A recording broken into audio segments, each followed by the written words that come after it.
And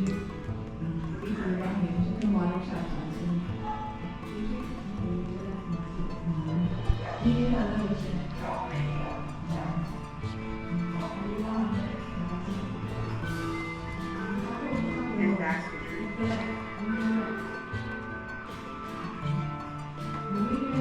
Find out more about these traditional art forms. Please press one of the buttons on the screen now.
Hi.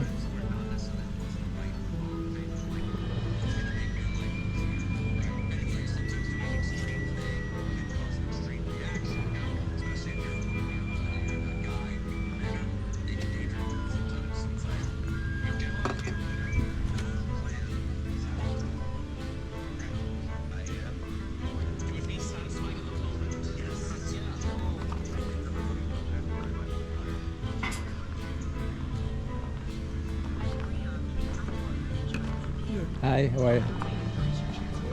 I like this store. It's gonna stay with, I guess.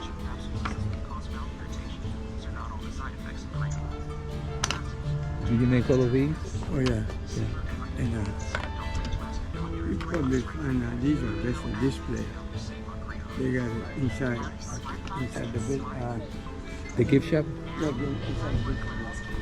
They're very beautiful. Man. See, these two are not finished yet. Uh-huh. I need to put feathers on. Uh-huh. I'm trying to take those before. Very beautiful. Okay. Thank you.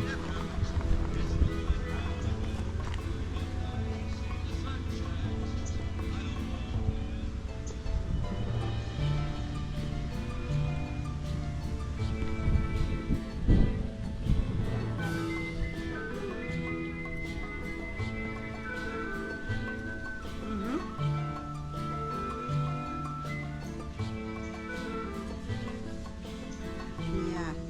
Ah, sí, bastón.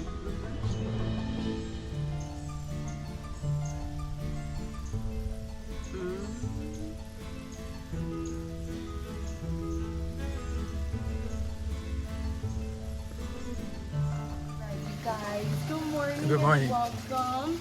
She and Tamo to Miccosukee Indian Village. I'm Jessie and that's Jamie, and we're both alligator demonstrators here at the village.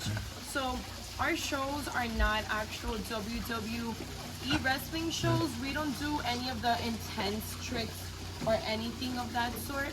Our demonstrations are more step-by-step educational demonstrations on how and why tribal members would go hunting for alligators to provide for their families. So as you see, the both of us, we do have sticks.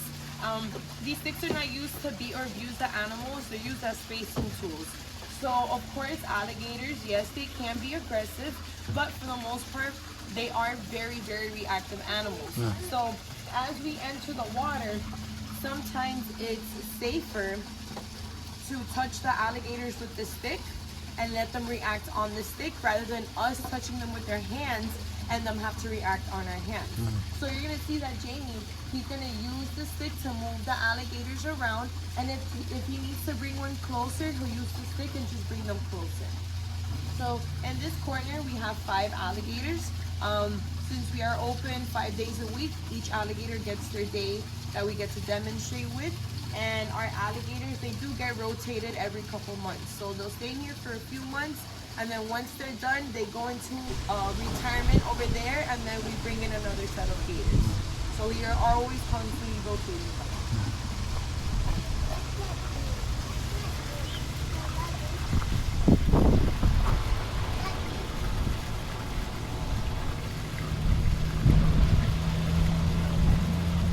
So as you see, he's holding the alligator by the tail, and yes, ideally that is the safest spot because it has no teeth. But even then, so you need to be very, very careful because these animals are capable of doing full circles, which means they could touch the tip of their tail, the tip of their tail with the tip of their nose. So when you're working them with their energy in the water, your advantage is the water itself. You can grab them by the tail and they'll naturally swim in the same spot. But you always need to be careful because more than likely they are going to try and spin on you. Now, when you're working them of their energy on land, it's a little bit more chaotic only because you have to keep in mind, back then when you would bring them on land, you're deep in the Everglades. You had to make sure that the alligator stayed on land because if it got any chance to go in the water, that's it. Chances are you're not going to find that same gator. You would have to go ahead and find another gator. So when you're working them on land, you want to keep them in a small space and let them do full circles because them doing all that exercising is naturally going to work them out and tire themselves out. Now, although it might sound a bit inhumane that we do this, the reason why we do this is because since they operate like solar panels, they're able to redeem all of that energy back. And how they do so is by basking. So basking means, you saw how the alligators were laying out under the sun? That's them basking. That's how they go ahead and they recharge themselves. They'll just lay down under the sun and start collecting and absorbing all the heat. And once they're charged up, they're good to go. And how they charge themselves is with all those ridges and the bone plates on their back. That's their natural solar panel. Those bone plates have a whole bunch of blood vessels that allows them to absorb that much heat. And if in any situation they absorb too much heat, all they have to do is just open their mouth to release all the heat through their mouth. So when you're done working the alligator of its energy, this is where you have to officially catch your alligator. How tribal members would catch them was by doing the frontal capture. And that's you approaching the alligator directly in front of their face because that's their blind spot. Since their eyes are located on the sides of their head, in order for an alligator to get a good viewing of the world, you have to walk zigzag, which is bilateral format.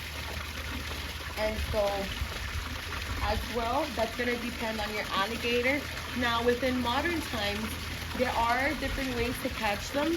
The more modern way of how you would catch them would be by doing the quick catch or the quick jump.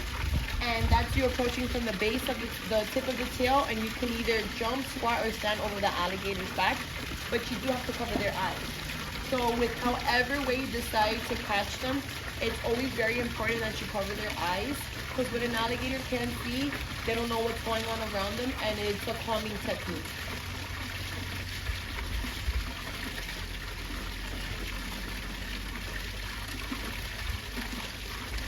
Put her head a little bit. Sit, sit, sit.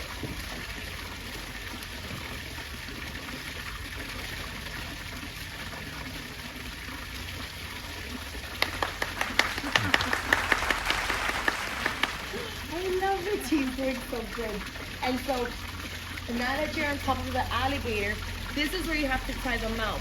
So back then, tribal members, when they would go hunting, there was either a group of men that would go out to help them, or if not, the majority of the time you actually have to go hunting alone. So in the situation that you're alone and you have nobody to help you tie them out, the technique that you would use is called the bulldogging. And with this technique, you use half of your body to help you keep the mouth shut, just like that.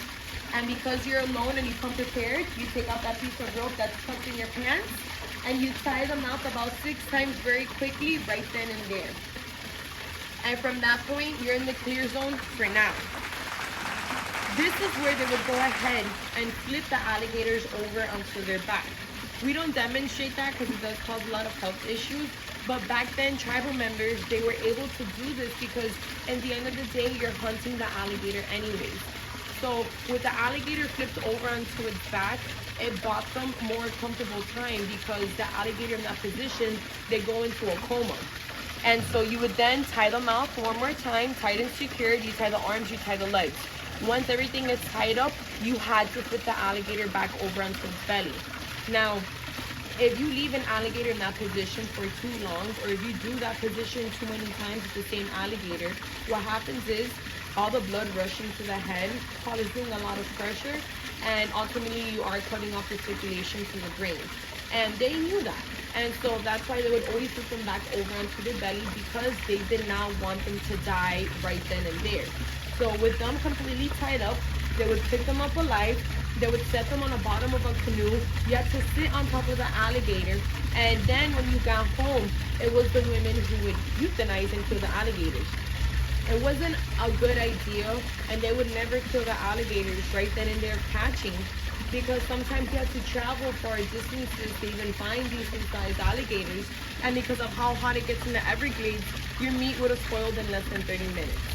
So that's why they always did the euthanizing at home. With that being said, tribal members being primitive hunters, which means they're the type of hunters that when they hunt an animal, they utilize the whole body, every single bit and piece of the animal's corpse. And that's exactly what they would do as well with the alligators.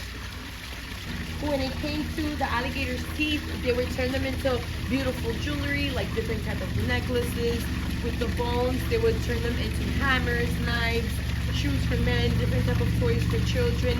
With the organs, they would harvest them out and use the organs to transfer water back and forth. Now, with the meat and the skin, yes, they would keep it for personal use, but as well, it was used as a trading good for modern day items that they didn't have at the time. So for example, they would trade the meat and the skin for things like guns, gunpowder, flour for cooking, pots, pans, utensils, fabric, sewing machines, currency, a little bit of everything and almost anything. And then so finally, how you get the grand official title of alligator wrestling and alligator demonstrating was when they officially finished making this road out here. It's the road that you guys brought to come here.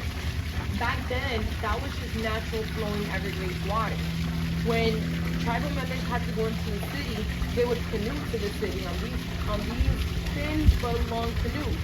Now, people who lived in the city did not know how to commute out here. So when the road was finally done and made, a lot of people in the city would start getting curious as to what was going on out here. So as they would travel up and down the road, a lot of the times they would encounter tribal members on the canals catching and hunting alligators. And of course, because you know they see them splashing in the water, they see them put the alligators on their back, people always assume that it was them either literally wrestling alligators or putting on a show. But in all reality, that's just a traditional way of how they hunt alligators out here. Yet, those people were so fascinated by this that they started telling other people. And other people started telling other people.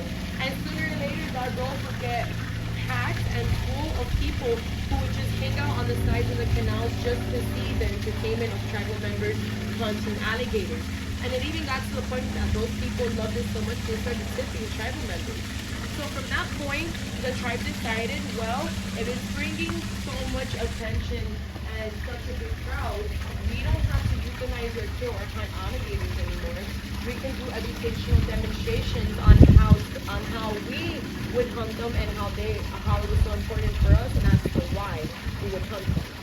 And so these are the gators that you would see on the news for maybe eating somebody's dog or attacking someone. And of course, living in Florida, that we're surrounded by so much body of water and alligators everywhere, nuisance situations happen on the daily. And unfortunately for the alligator, you can either relocate them to a zoological facility, or if not, you have to euthanize them.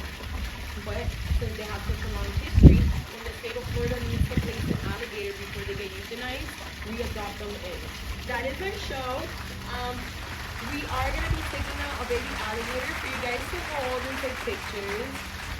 If you guys want us to put tape, we can put tape. If not, we will teach you how to hold a gator without tape. They're not big. They're literally, I want to say, under 2 feet. So it's very safe. But I promise you won't, you won't catch anything, no sickness or nothing. So the same thing, base of the tail, perfect. And right here, fingers touching. There you go, sir. So cute. They're cute.